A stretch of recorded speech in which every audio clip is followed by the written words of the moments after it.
Hello, lovely humans, and welcome back to Off the Record. This week on the show, we take a look at universities' La Trobe's parking. And meet the young minds behind the Bayside Film Festival. And on Culture Corner, we look at possibly the next step in gaming history, Google's Stadia. Welcome to the show. My name's Ashley. And I'm Sophie. Don't forget to follow us on our Twitter and Instagram page at OffTheRecordLT, and you can find us live on our Facebook page. If you miss us, don't hesitate to watch us on our YouTube page on Upstart Magazine. Cool. Thanks for the news, Sophie. News this week? Let's see what's making our top stories. Thousands of people are expected to gather in the CBD this morning as part of a series of union protests demanding secure jobs and higher wages for working Australians. The protest comes as part of the Australian Council of Trade Unions Change the Rules campaign. Premier Daniel Andrews will also be joining the march. Desperate Housewives star Felicity Huffman is the latest celebrity to admit guilt as part of a major scam targeting elite US university admissions. The star is accused of paying $15,000 to have her daughter's exam answers secretly corrected in 2017. She is one of 14 people set to plead guilty among the 50 people charged. 23 former Australian emergency service officials are demanding action over climate change. The officials are urging Prime Minister Scott Morrison to take action in reducing greenhouse gases. They are also appealing to have a meeting with the Prime Minister to further discuss these matters. The federal government is committing $70 million to improving the health of the Darling River. The government hopes to use the funds to regrow fish populations after several incidents of fish kills from December. And a new report from the University of New South Wales has found that starting school later is better for children. Whilst older students showed an increase in development, younger children performed better overall over the year. That's all for news this week. Cool, Sophie. Thanks very much for that interesting day in news. I have something I want to try with you this week. Every time you say cool, you've got to put a coin in the jar. Now, I understand the joke. I don't say it that often, do I? Well, we'll see you by the end of the show. Cool. Time's ticking. And now, on to our first story for today. Parking. It's probably the worst part of driving, right? Lakshmi Ganapathy has more about the recent parking struggles at La Trobe University. University life is full of challenges, be it coursework, accommodation, or making friends. But students at La Trobe University are finding it increasingly challenging to park on campus. With enrolments at over 38,000, many drivers experience difficulties parking day to day. About semester, depends on the time of day. If I usually come for an 8 a.m. class, easy. White bays, all available. If you come middle of the day, you'll be driving around for a while. The low availability of parking spaces has created a competitive environment for drivers and a lack of organisation. It's not like there's separate car parks for everybody, which would, make it a bit simpler, a bit easier. There's just a whole bunch of random people trying to fit into a few car parks. Alongside availability, many students are also finding it difficult to keep up with the cost of parking. I think it's super expensive. I don't think that the parking should be as much as it is. I know that it's run through the council, it's not actually run through La Trobe, but considering that there are a lot of students that come to this campus and have to park here, they should be, a bit more considerate of, people's financial situations, which aren't the best at uni. Many drivers have turned to extreme measures, such as parking dangerously by the side of the road. I have thought about resorting to parking on the road, but I know, one, it's unsafe, and two, you can probably get your car towed, so I'd rather just leave. Whilst public transport is a popular option for many students, drivers can't seem to make the switch. I like the convenience of driving. Even though I live so close to university, I just like the convenience of driving. I'd suggest if people do like transport, definitely. You just make more space for other people to park, Definitely. As the situation worsens, drivers see few solutions in sight. Maybe they could designate certain spots for different types of parking, or designate certain permits for certain people. But then that's another thing that they'll probably try to get us to pay for. So it's already really expensive. I think if they try to do anything else, they'll just try to get more money off us anyway. As enrolments increase each year, it's difficult to see an easy solution to this issue. Lakshmi Ganapathy for Off the Record.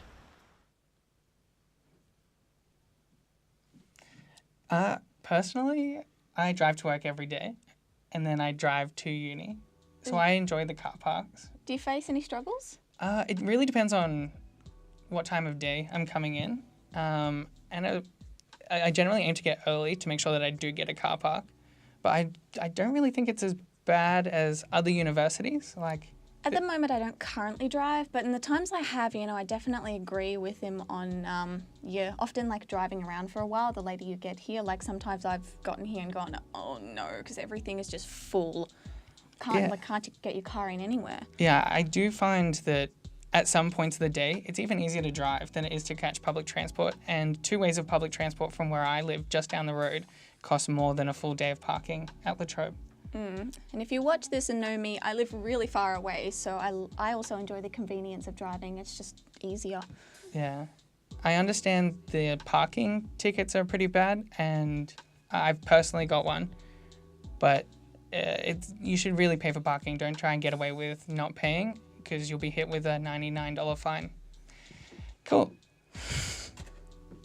There we go. On to sport. This week, the NBA playoffs. We have Jack and Cody to discuss more about it. Welcome, guys. Hey guys, how you doing? Welcome. The playoffs are coming up. They start on Saturday. And for those of you that don't know how it works, it's basically the best 8 teams from both the East and the Western conferences. The best 8 teams face off. And the way the matchups work is it'll be 1 versus 8, 2 versus 7, 3 versus 6, 4 versus 5. And Cody and I just have a few predictions for how we think that'll go. Just quickly, before you get started on those predictions, when you say West and East Coast, is this the first... Do they not play each other before the playoffs? They play each other during the regular season. Okay. Yeah. But they will play more games against each other in their own conference. Yes, okay. And then at the very end, it will be the best of the West taking on the best of the East. Perfect. Yes. Awesome. So firstly, I've got a couple of matchups that I think are going to be important to watch. Oklahoma City versus Houston. They are the 3rd and the 6th seed. I feel like OKC might have the edge over Houston in a 7-game series. They do have James Harden, but the rest of the team is not that deep. Cody, what do you think about that? Well, I mean, if you can see on camera my OKC jumper, I'm a big fan of Oklahoma City. I think out of the top 3, Houston's definitely the one that we could beat. I don't think Denver or Golden State would be able to beat. Even a Portland and Utah might be a bit of a struggle, but I think Houston just, with Paul George, I think we might be able to beat them. Yeah, you just have a deeper team. I feel like we've just got a little bit of a deeper team than them. We can close down Harden, but it just depends on how Harden adjusts. I mean, you can't really say with Harden, he's easy to guard. He's not easy to guard. He's probably the hardest. Him and Giannis are probably the hardest 2 players to guard. I think if you can slow him down, then you're a good chance to sort of sneak in a few games at the beginning and get the edge early. So we'll go to the top team in the West, Golden State. They're going to take on most likely the Clippers. What do you think about the star-studded Golden State? What do you think their chances are? I think they're definitely winning every game in a sweep because it's 1st to 4 in the series. So I think they're going to win 4 in a row and then just call it a day. I don't think the Clippers are going to really have a chance this year. They weren't really a lock for the playoffs in the first place. So it's kind of like just a blessing that they made it in the first place. Ouch. They don't really have any sort of star power. They're a pretty good 2-way team, but they're not going to beat Golden State. The chance they can get better. Yeah, they can get better, but just this season with the way their team is constructed, they're not going to. I don't have faith in them. Well, I know who I'm voting for. I know who I'm gunning for. Yeah. So we'll go Denver and San Antonio, the more, uprising team versus the old reliable in San Antonio. What do you think? I think that the Spurs have surprised everyone this season. They lost Kawhi Leonard, they lost Tony Parker, they lost DeJounte Murray for a while. Just a lot of their key players they lost in the offseason, and I think that Denver can be too inconsistent at times for them to slip up and be vulnerable for San Antonio to just strike, to take them out. And what about Portland and Utah? Most likely going to be the 4th and 5th seeds. The Utah Jazz are another sleeper. I think they can really do some damage, and especially because I don't know if you saw like a couple weeks ago, Yusuf Nurkic, the Yeah, starting the centre, broken leg. Yeah. broke his leg in half.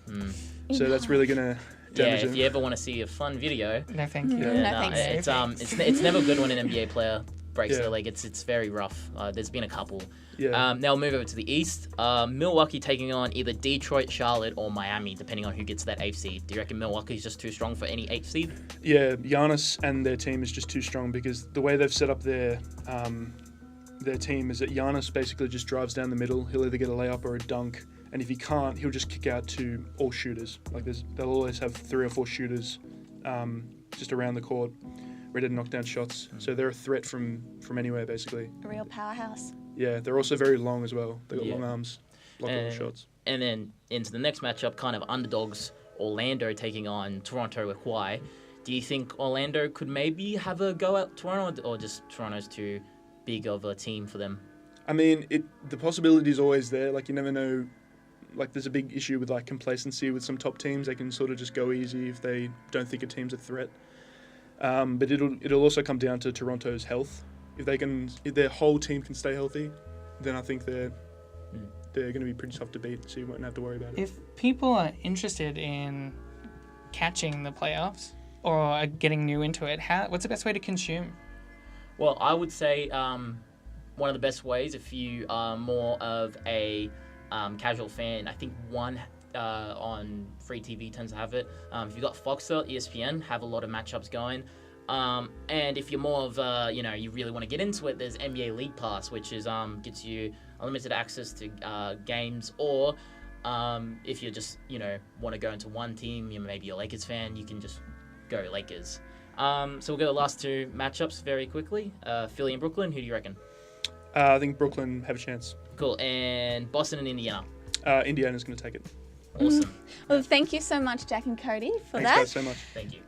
The Bayside Film Festival is an annual event which screens films made by young filmmakers from all over the world. Lewis Freeman spoke to the president.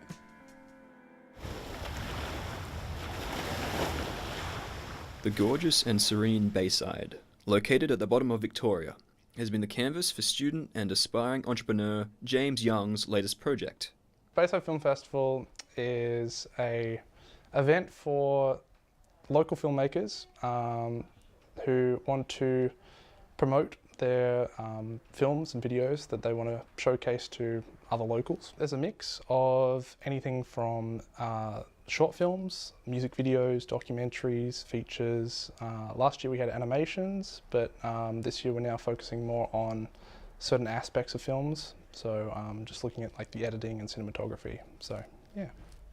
After a 2-year hiatus, Young brought the festival back to much success in November of last year. I wanted to start it back up again because I saw there was a lot of films being produced at my school, and there's a lot of people who wanted to send it to places, but there wasn't a lot of options for them because there's only 2 other local film festivals, which are really large ones, like St Kilda and Melbourne Film Festival, but yeah, they have a really high bar set for entry. So for people with no budget for a film, it's just an easier option for them to submit it to something local.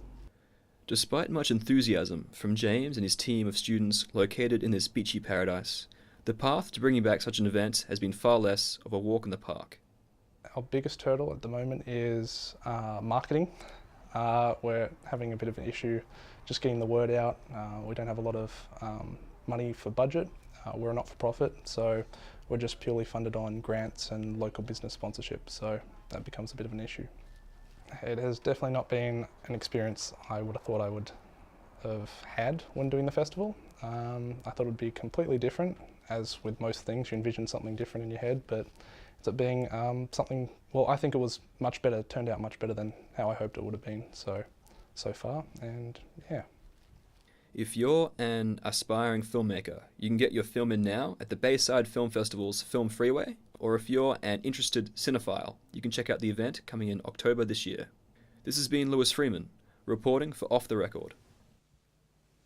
So, Sophie, you're quite involved in the festival. Yes, I'm a volunteer actually. What's it like? We sort of like started off back up in November last year, and it was the first time we'd ever like sort of done it. And I loved all of the films. They were so interesting, and it really like I'm really passionate about seeing like people like roughly my age, young filmmakers produce such like amazing quality films. They were all just gorgeous. Yeah, they have a couple of really interesting categories which I really like as well, like the 20 under 20, like giving the younger people a chance to get their films out and have an opportunity to have the festival. Then you've got stuff like your music videos, which I think not a lot of people get recognised for when they're doing music videos. It's really quite amazing what we're capable of. Yeah, it's really good. I'm really keen to go and enjoy it myself. Super excited for it this year. Awesome. Now, on the back of the vegan protest yesterday, on Monday, we have Matt Bolton, from the treasurer from Latrobe's Animal Rights Society, with us today. Welcome. Hi, Thanks for having joining me. us. Now, can you explain what the treasurer does for the Animal Rights Society to start off with? Well, I suppose I look after all the fundraising sort of aspects of the club, making sure we've got money in the coffers to do our activities, that sort of stuff. I do a bit of the event planning too, so the social dinners and some of the other activities that we do. So, yeah. What does the Animal Rights Society do? So, we're not, I suppose, like the more hardcore societies that are on some uni campuses. We take a more educative approach. So a lot of our work, we work with other animal rights organisations like Greyhound Rescue Victoria, Animals Australia. We do a lot of education. So recently we've started Meat Free Mondays with the Student Union that happens once a fortnight, where we have a meat-free barbecue, just getting people to, I suppose, learn a bit more about meat-free alternatives. Because I do feel like when it comes to, say, vegetarian and veganism, a lot of people go into it quite uneducated, and it can affect them physically, not really knowing what to consume to replace. Yeah. You definitely, it's not as hard as you think, but there are certain things you have to be mindful of. For a lot of women, iron's a problem. For fellas, B12 can be more of an issue. So it's like any new diet change, really. You've got to know what you're getting into and know what supplements and where you're going to get these alternative sources from. But you can get most things from a vegan diet that you can get from a omnivorous diet. So Yeah. Now, with the protests that happen... Yes, it's on everyone's lips, isn't yes, it? Yes. What are your thoughts on the protest itself? You know, I've been mulling it over for the past couple of days. You know, those sort of tactics, I think a lot of people have been critical of the protests for being disruptive and being a public nuisance, but I think a lot of people forget that's the point of protests. They're to be disruptive. I can also see it from the other side of the argument, where is this sort of action terribly effective in getting people to change? Because I did see a couple of the negative responses from people affected by the traffic jams. Then coming out of it, I mean, other news people are really focusing on like the 39 that got arrested, the 9 arrested in the abattoir in Sydney. Police calling it antisocial behaviour, which is borderline. It's kind of borderline antisocial behaviour. Some people going too far, like Tony Marr, the National Farmers Federation, calling it borderline terrorism, which I think is a bit of a joke. But do you think it was effective? Well, I was looking at the stats before I came in this morning, and the documentary that they were promoting, Dominion, that actually received 52,000 responses in the past 2 days, which is, I think, nearly 3 times what they've had over the year. So in terms of getting people to watch a documentary, it's been incredibly effective. But whether that actually leads to any beneficial changes to people thinking about animals is another question. There's a lot of ideas saying that these shock tactics actually aren't effective because they put people on the defensive. So any message that you have gets deflected before before it's even had a chance to be received. So, yeah. And how can anyone with the same sort of passion or ideology sort of follow you, get involved? Do you have social media? Yeah. So you can follow us on social media. It's Animal Rights at La Trobe. There's also a great number of other organisations that are outside of the uni, Animals Australia, Animal Liberation, depending on how hard you want to go, I suppose. Yeah. And thank you so much for your time. Thanks. We No appreciate problem. having you in the studio with us. Thanks for having me. Now we're going to head over to the Culture Corner, where the boys look at what can only be described as the next step in gaming history. Hey guys, welcome back to the Culture Corner. My name's Theos. I'm Dorito. And here on the Culture Corner, we cover pop culture news and game reviews. Last month at the Game Developers Conference in San Francisco, Google announced a new gaming platform, Stadia. With Stadia, Google claims that you can play any game on any screen regardless of the hardware performance. This is achieved with a cloud-based gaming service not too dissimilar to other streaming services for other media such as Spotify for music and Netflix for film and television. The way cloud-based gaming works is that the game runs on Google servers. From there, the video is then streamed through the internet to your device, and then your inputs are streamed back over Wi-Fi to the servers at Google. Google boasts that supposedly the games will run at 1080p, 60 frames per second, with no input lag. This is actually quite a standard across console gaming, being 1080p with 60 frames per second. However, having the game inputs sent across multiple networks and still having no input lag is actually quite remarkable and quite an achievement by Google. Cloud-based gaming has been the holy grail for all game developers for close to 10 years now. But with Google's infrastructure and access to resources, it might be the closest chance we have to getting a streaming service for gaming. There are a lot of features mentioned by Google. Some of the main ones include the ability to play games via advertisements seen on YouTube by the click of a button. You can instantly jump onto the game by clicking a little advert that's next to it to open up the game, launch it within 5 seconds. Google has also included the ability to verse your favorite streamer in a certain game very accessibly just by the click of a button. Also now, if you're stuck in a game and don't know how to progress forward, you don't have to go to external measures to find out how to keep going. You can now use the service itself as a way to search up tutorials and guides on how to get past that bit that you're struggling with. Me personally, I'm super excited for Stadia. I've always thought that streaming services for video games is a really good idea. Unfortunately, it hasn't been the most successful in the past. I'm not sure if you guys remember OnLive or Gaikai, who attempted something very similar, and unfortunately it failed. It's not easy doing games through streaming. No, definitely not. But if done right, it could be a massive pinnacle for the gaming industry and really take it a new, completely diverse direction. It can change the face of gaming forever. The way we consume it, you look at Netflix, you look at Spotify, they completely changed the way that their industry runs. So I also think it's very interesting that if this is the new pathway for gaming, what does that mean for the current consoles that are out there? You know, your Nintendo, PS4s, Xbox, like all those companies, where do they go now with this new way of gaming? Yeah, do they bother continuing with stuff like the PlayStation 5 that recently had its controller leaked online? Would this cause the end of all console gaming? Thank you so much, guys, for joining us on the Culture Corner. If you have any questions or suggestions for next week, please contact us on our Twitter page down here. I've been Theos. And I've been Dorito, and we want to thank you guys for watching, and we'll catch you next week. See you later. Bye. Now, if it's not already obvious, I'm super excited.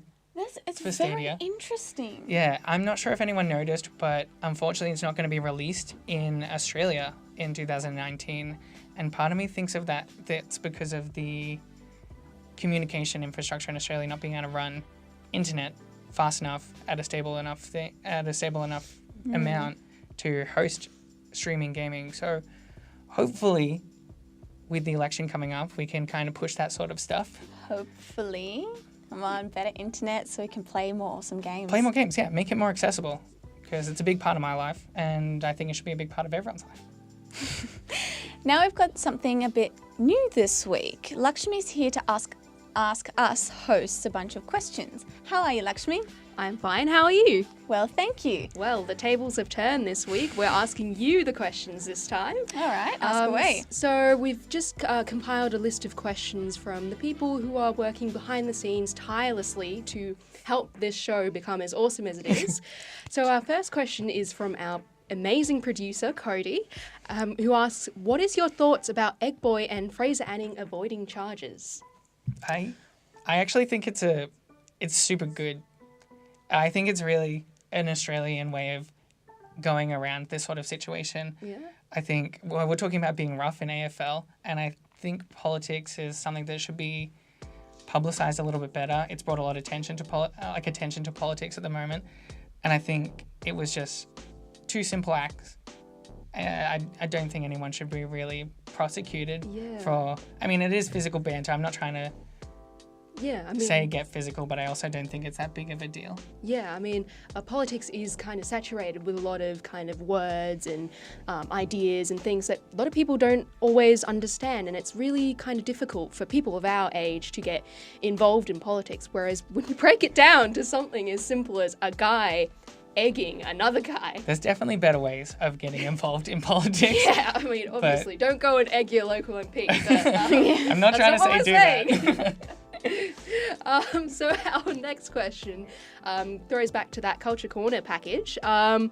Sorry, not package, story. Do you think that Google's Stadia? Oh, well, I'm not really a tech person, as you can see.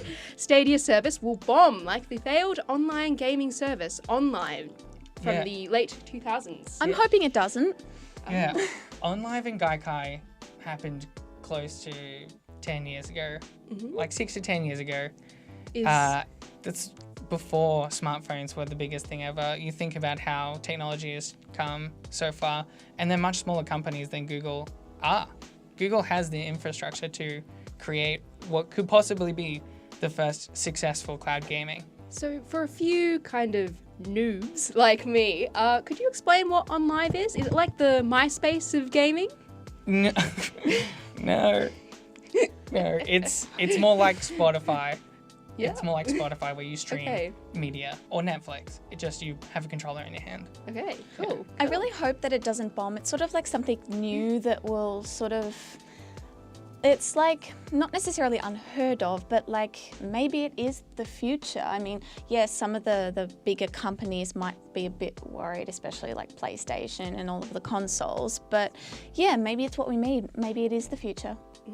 Awesome. Future of gaming. And we'll move on to our next question from Jack, our sports reporter. Are you excited about Avengers Endgame? Okay, unpopular opinion. I'm not a huge fan of the Avengers films. They're getting better, but the first one was kind of garbage. Very garbage. Okay. Wow. Am I excited for Endgame? Yes. I love the Avengers. They were such good movies. I don't understand why people are receiving so much criticism. There's so many chiefs and not enough Indians. Like, you put so many important characters, there's not enough space to create like an in-depth. I mean, it is a series, and as the series goes on, there's more depth and more personality. But it's... Yeah, I mean, you've also got all the ensemble cast of really, really big names, like big actors. So, I mean, I'm a bit of a sort of yes and no. Like, I'll look at the movies and I'll kind of go, but then when I actually go and see them, really, there's nothing like that immersive experience. Marvel really do know how to create like a universe out of their films. Yeah, no, absolutely. Thank you so much for joining us. Unfortunately, that's all we have time for on the show today. Let's have a look. Oh wow, there are only 2. Making improvements. That's a record. Making improvements. I'm gonna put this on here every week, every time. Say that's pretty cool. Thank you so much for joining us today. Like we said earlier, follow us on Twitter and Instagram at OffTheRecordLT. If you miss us, do catch up on our Facebook and YouTube, Upstart Magazine. Yeah, come watch us back. I'm Sophie Evans. I'm Ashley Dryhurst. Thank you for joining us. Thank you so much.